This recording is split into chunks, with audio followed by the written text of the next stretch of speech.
Assalamu alaikum viewers. Today I will discuss what is the difference between finite verb and non-finite verb. আমরা প্রত্যেকেই জানি verb হচ্ছে দুই ধরনের, একটা হচ্ছে ফাইনাইট ভার্ব আর একটা হচ্ছে নন ফাইনাইট ভার্ব। আমরা যদি নন ফাইনাইট ভার্বগুলোকে আইডেন্টিফাই করতে পারি তাহলে আমাদের ফাইনাইট ভার্ব বুঝতে অনেক সুবিধা হবে। কারণ পৃথিবীতে অসংখ্য ফাইনাইট ভার্ব আছে, কিন্তু নন ফাইনাইট ভার্বের সংখ্যা সীমিত। সেগুলো কি কি? নন ফাইনাইট ভার্ব হচ্ছে দুই প্রকার, একটা হচ্ছে ইনফিনিটিভ আর একটা হচ্ছে জিরান্ড আর একটা হচ্ছে পার্টিসিপল। পার্টিসিপল হচ্ছে আবার তিন প্রকার, একটা হচ্ছে প্রেজেন্ট পার্টিসিপল, একটা হচ্ছে পাস্ট পার্টিসিপল আর একটা হচ্ছে পারফেক্ট পার্টিসিপল। আচ্ছা, ইনফিনিটিভটা কি? ইনফিনিটিভটা হচ্ছে টু প্লাস ভি ওয়ান। এগুলোর ধরন আমরা দেখি।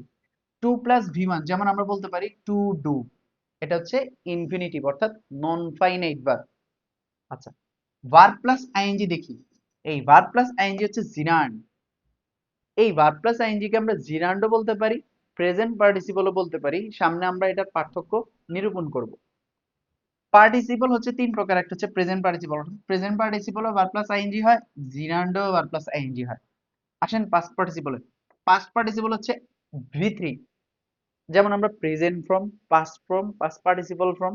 এই পাস্ট ফর্মটা হচ্ছে নন ফাইনাইট ভার্ব। প্রত্যেকটা ভি থ্রি ভার্বের ভিটি হচ্ছে নন ফাইনাইট ভার্ব। অর্থাৎ এখানে যেমন আমরা বলতে পারি ডান, ডু থেকে ডান আসছে। ওকে, এরপর আমরা আসি পারফেক্ট। পারফেক্ট পার্টিসিপল কোনটা? Having plus V three. এই হ্যাভিং প্লাস ভি থ্রি, যেমন আমরা বলতে পারি হ্যাভিং ডান। এই হ্যাভিং ডানটা হচ্ছে হ্যাভিং প্লাস ভি থ্রি, এটা হচ্ছে পার্টিসিপলের একটা প্রকার। অর্থাৎ কোন পার্টিসিপল? Perfect participle.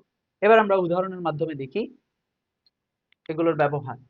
যেমন আমরা বলেছি কি, we decided to go there. এখানে টু ডিসাইডেড, টু গো, এই যে to go, to plus V one, to plus V one যদি কোথাও আমরা দেখি তাহলে আমরা সেটাকে নন ফাইনাইট ভার্ব বলবো সেটাকে। আর নন ফাইনাইট ভার্ব হচ্ছে তিন প্রকার, একটা হচ্ছে ইনফিনিটিভ, একটা হচ্ছে জিরান্ড আর একটা হচ্ছে পার্টিসিপল। এটা হচ্ছে infinitive. Okay, to learn, to plus V one, এটা হচ্ছে ইনফিনিটিভ অর্থাৎ নন ফাইনাইট ভার্ব। এখানে he ordered me to stop smoking, এই টু স্টপ এটা হচ্ছে নন ফাইনাইট ভার্ব অর্থাৎ টু প্লাস ভি ওয়ান, এটা হচ্ছে non finite verb, infinitive. Gerund এবং পার্টিসিপল, অর্থাৎ জিরান্ডটাও আমরা জানি ভার্ব প্লাস আইএনজি। এখানে পার্টিসিপল বলতে প্রেজেন্ট পার্টিসিপল বোঝানো হয়েছে, প্রেজেন্ট পার্টিসিপল, প্রেজেন্ট পার্টিসিপল। অর্থাৎ প্রেজেন্ট পার্টিসিপলটা কি? Present participle verb plus ING. Gerund হচ্ছে নাউন প্লাস ভার্বের কাজ করে, সাধারণ অর্থ বুঝে সাধারণ কাজ, মানে নর্মালি এটা সাধারণ কাজ বোঝায়। আর অ্যাডজেক্টিভ প্লাস ভার্বের কাজ করলে আমরা সেটাকে পার্টিসিপল বলবো, অর্থাৎ প্রেজেন্ট পার্টিসিপল বলবো। Flying is the nature of bird, অর্থাৎ উড়াটা হচ্ছে একটা পাখির স্বভাব। আমি যখন কথাটা বলতেছি আমি একটা সাধারণ কথা বুঝাচ্ছি। আর আমরা জানি কি, ভার্ব এবং ভার্বের আগে যে বসে সাবজেক্ট, সাবজেক্ট স্থানে নাউন বা প্রোনাউন বসতে পারে। এখানে এটা নাউন প্লাস ভার্বের কাজ করেছে, এটাকে এ কারণে আমরা জিরান্ড বলবো। I saw A flying bird, আমরা জানি হচ্ছে নাউন বা এই বার্ড এখানে হচ্ছে নাউন, ফ্লাইংটা হচ্ছে অ্যাডজেক্টিভ। আমরা জানি কি নাউন বা প্রোনাউনকে যে মডিফাই করে ওর নাম হচ্ছে অ্যাডজেক্টিভ। আর অ্যাডজেক্টিভ প্লাস ভার্বের কাজ করলে আমরা সেটাকে প্রেজেন্ট পার্টিসিপল বলবো। Flying in the sky the bird caught the insect, অর্থাৎ পাখিটি উড়ে উড়ে মানে ওই পোকাটাকে ধরে ফেলেছিল। ইনসেক্ট মানে হচ্ছে পোকা। অর্থাৎ ফ্লাইং এর কাজটা করেছে হচ্ছে পাখি, এটা নাউন। আর নাউনকে যে মডিফাই করে সেটার নাম হচ্ছে অ্যাডজেক্টিভ। আর অর্থাৎ এইটা হচ্ছে অ্যাডজেক্টিভ প্লাস ভার্বের কাজ করেছে, এই কারণে আমরা এটাকে প্রেজেন্ট পার্টিসিপল বলবো। আরো কিছু উদাহরণ দেখি। Walking keeps my health fit. এখানে এই যে কিপস, এই কিপস হচ্ছে ভার্ব, ভার্বের আগে এই ওয়াকিংটা হচ্ছে নাউন, সাবজেক্ট হিসেবে বসছে। সাবজেক্ট হিসেবে যে বসে ওর নাম হচ্ছে নাউন বা প্রোনাউন। আর এখানে এটা যেহেতু প্রোনাউন না, নাউন প্লাস ভার্বের কাজ করেছে, এই কারণে এটা হচ্ছে জিরান্ড। I saw A boy walking in the garden, অর্থাৎ অর্থাৎ হচ্ছে আমি যখন বালকটাকে দেখেছিলাম, যখন গার্ডেনে দেখেছিলাম। আচ্ছা, আমি একটা বালককে হাঁটা অবস্থায় দেখেছিলাম গার্ডেনে। অর্থাৎ এই হাঁটার কাজটা করেছে হচ্ছে দা, এই বয়টা, এই ছেলেটা, এই ছেলে এই বয়, এটা হচ্ছে নাউন। নাউনকে যে মডিফাই করে ওর নাম হচ্ছে অ্যাডজেক্টিভ। আর অ্যাডজেক্টিভ প্লাস ভার্বের কাজ করলে সেটাকে আমরা প্রেজেন্ট পার্টিসিপল বলবো। ওয়াকিং অ্যালং দ্য রোড, রাস্তায় একা একা হাঁটতে হাঁটতে আই ওয়েন্ট টু মস্ক, আমি মসজিদে গিয়েছিলাম। অর্থাৎ এই ওয়াকিং এর কাজটা করেছে হচ্ছে এই আই, অর্থাৎ প্রোনাউন। নাউন বা প্রোনাউনকে যেই মডিফাই করবে ওর নাম হচ্ছে অ্যাডজেক্টিভ। আর অ্যাডজেক্টিভের প্লাস ভার্বের কাজ করলে সেটাকে আমরা প্রেজেন্ট পার্টিসিপল বলবো। This is my walking stick. আমি একটা কথা বলি, যেমন ফুটবল, ফুটবল, এই ফুটবল, ফুট কিন্তু ফুট হচ্ছে পা, বল হচ্ছে আলাদা বল। ফুটও নাউন, বলও নাউন, দুইটা নাউন একসাথে যোগ করলে সেটাকে হচ্ছে কম্পাউন্ড নাউন বলে, অর্থাৎ ফুটবল এটা হচ্ছে নাউন। ওয়াকিং স্টিক, আমরা হাঁটার লাঠি বলতে গেলে ওয়াকিং স্টিক একসাথে বলি, এটা হচ্ছে কম্পাউন্ড নাউন।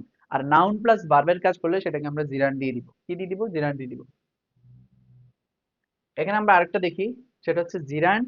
আরেকটা উদাহরণ দেখি, I am fond of playing cricket. আচ্ছা, এখানে এই যে অফ, এটা হচ্ছে প্রেপোজিশন। এই প্লেইং প্রেপোজিশনের পরে নাউন বা প্রোনাউন বসে, আর নাউন প্লাস ভার্বের কাজ করলে সেটাকে জিরান্ড বলবো। I found him playing cricket in the field, আমি তাকে খেলা অবস্থায় পেয়েছিলাম, ক্রিকেট খেলা অবস্থায় পেয়েছিলাম। খেলাটা করেছিল কে? এই হিমটা, অর্থাৎ প্রোনাউন। নাউন বা প্রোনাউনকে যে মডিফাই করে ওর নাম হচ্ছে অ্যাডজেক্টিভ, আর অ্যাডজেক্টিভ প্লাস ভার্বের কাজ করলে সেটাকে আমরা প্রেজেন্ট পার্টিসিপল বলবো। আর this is a playing ground, অর্থাৎ এটা হচ্ছে একটা খেলার মাঠ। এটা কি? খেলার মাঠ।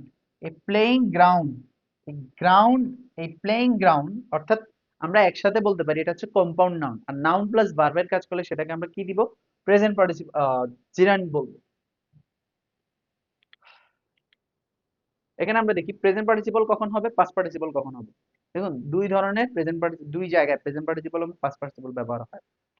বাক্যের ধরেন মাঝখানে বা বাক্যের শেষে যদি প্রাণী থাকে, বাক্যের শেষে যদি প্রাণী থাকে, প্রাণীবাচক কিছু থাকে, প্রাণী প্রাণী থাকে, তখন আমরা প্রেজেন্ট পার্টিসিপল বলবো।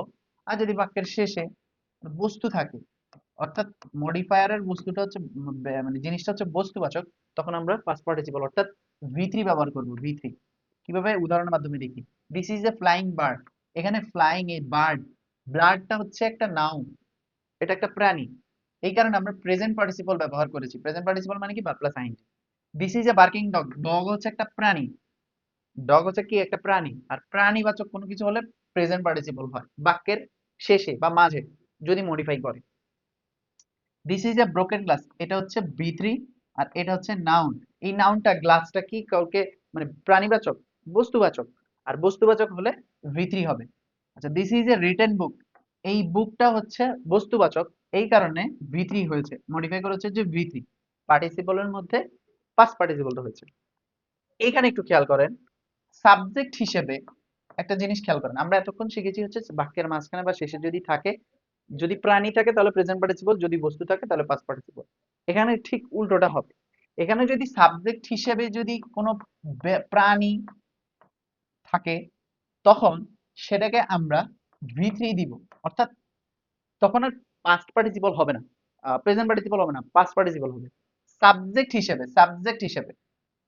সাবজেক্ট হিসেবে তখন যদি বস্তু থাকে, বস্তু থাকে, তখন আমরা ভার্ব প্লাস আইএনজি দিয়ে দিব।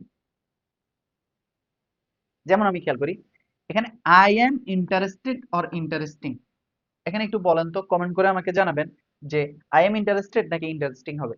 এটা আমি শিখিয়ে দিই যে this lecture is interesting and interested. এখানে দিস লেকচার ইজ ইন্টারেস্টিং, অর্থাৎ সাবজেক্ট হিসেবে বস্তু হয়েছে, বস্তু। আর বস্তু যদি হয়, বস্তু মডিফাই করলে তাহলে প্রেজেন্ট পার্টিসিপল নাকি past participle? Present participle. This lecture is interesting. তাহলে এখানে কি ব্যক্তি হিসেবে কে বসলো, মানে সাবজেক্ট হিসেবে কে বসলো? ব্যক্তি বসলো। আর ব্যক্তিকে যদি সাবজেক্ট হিসেবে থাকে, সাবজেক্ট হিসেবে যদি ব্যক্তি থাকে বা প্রাণী থাকে, তখন আমরা ভি3 দিব, অর্থাৎ মডিফাই করবো হচ্ছে পাস্ট পার্টিসিপল। যেমন আই এম ইন্টারেস্টেড। বুঝা গেল ব্যাপারটা? আরো কিছু উদাহরণ দেখলে আমাদের সব ক্লিয়ার হয়ে যাবে। পারফেক্ট পার্টিসিপল কোনটা? পারফেক্ট পার্টিসিপল হচ্ছে হ্যাভিং প্লাস ভি3, অর্থাৎ এই যে হ্যাভিং ফিনিশড, আমরা যদি কোনো বাক্যের মধ্যে হ্যাভিং প্লাস ভি3 দেখি, তখন আমরা সেটাকে পারফেক্ট পার্টিসিপল বলবো। অর্থাৎ হ্যাভিং ফিনিশড মাই ওয়ার্ক, আমি আমার কাজ শেষ করে আই ওয়েন্ট টু বেড, আমি বা মানে শুতে গিয়েছিলাম আমার খাটে। হ্যাভিং ডেলিভার্ড, হ্যাভিং প্লাস ভি3 দ্য মেসেজ, অর্থাৎ মেসেজটি ডেলিভারি করেই হি লেফট দ্য প্লেস, সে লেফট থেকে মানে প্লেস থেকে চলে গিয়েছিল। ওয়াকিং অ্যালং দ্য রোড, রাস্তায় একা হাঁটতে হাঁটতে, আই ওয়েন্ট টু স্কুল, আমি একা গিয়েছিলাম। একটু খেয়াল করেন, এই হ্যাভিং ফিনিশড এটা হচ্ছে এটা হচ্ছে প্রোনাউনকে মডিফাই করেছে, আবার হ্যাভিং প্লাস ভি3 হয়ে গিয়েছে, এই কারণে হচ্ছে পারফেক্ট পার্টিসিপল। হ্যাভিং প্লাস ভি3, এখানেও এটা ব্যক্তিকে প্রোনাউনকে মডিফাই করেছে, কিন্তু হ্যাভিং প্লাস ভি3 হওয়ার কারণে এটা হচ্ছে পারফেক্ট পার্টিসিপল হয়ে গিয়েছে। এখানে একটু খেয়াল করেন, ওয়াকিং অ্যালং দ্য রোড, অর্থাৎ ভার্ব প্লাস আইএনজি, এই যে ওয়াকিং কাজটা করেছে হচ্ছে প্রোনাউন, এই প্রোনাউনকে, নাউন বা প্রোনাউনকে যদি মডিফাই করে, তখন আমরা সেটাকে অ্যাডজেক্টিভ বলবো, আর অ্যাডজেক্টিভ প্লাস ভার্বের কাজ করলে সেটাকে আমরা প্রেজেন্ট পার্টিসিপল বলবো। আচ্ছা, এখানে একটু খেয়াল করেন, the baby is coming to its mother crying. এই প্রশ্নটার উত্তর এখানে এই ক্রাইংটা কি এবং কামিংটা কি, এটা আমাকে কমেন্ট করে জানাবেন। তো বোঝা গেল আজকের ক্লাসটা খুব সহজে আমরা বুঝতে পারলাম যে ফাইনাইট ভার্ব এবং নন ফাইনাইট ভার্ব কোনটা। তো ভিউয়ার্স, আজকে এইটুকুই।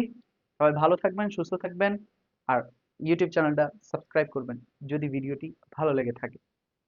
আসসালামু আলাইকুম।